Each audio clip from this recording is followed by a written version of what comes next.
Steve, the danger is this is about the Met, but there is a big danger that people could apply it to all police forces, is there not? There is. Good morning to you both. I think that's my biggest concern with this. It's no surprise in policing that if the Met sneezes, the rest of the police forces in the country get cold. And what we don't want is the public looking at this and assuming that every police force is the same as the Met, because quite frankly, it's not. Then that the police force that you are associated with doesn't have any of these problems? No, I think it would be naive to say there are no problems in the police forces, but I would stand categorically and say that my force isn't institutionally racist, misogynistic or homophobic.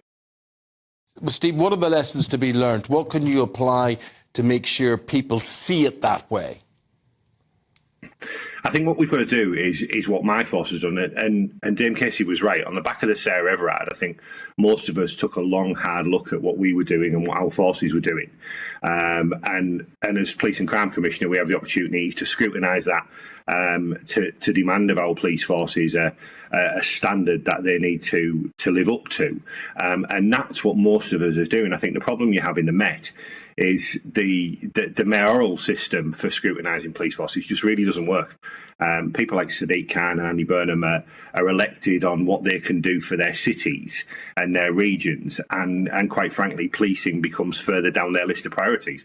Where we just have a police and crime commissioner in place, that is my priority, that is my day job, that is what I do every single day to make sure that the public of Cleveland are well served, the victims are looked after, and the force is scrutinised appropriately.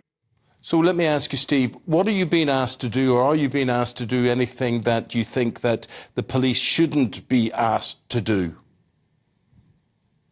I think policing across the country, we've got a big challenge right now with what the police have been asked to do in terms of supporting mental health victims, supporting things that quite frankly aren't policing related.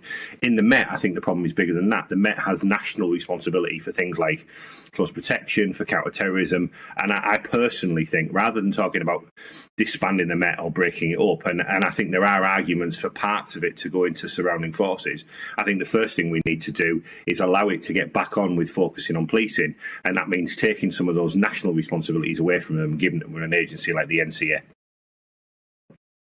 Police and Crime Commissioner for Cleveland in Yorkshire, thanks very much for joining us. Thank you.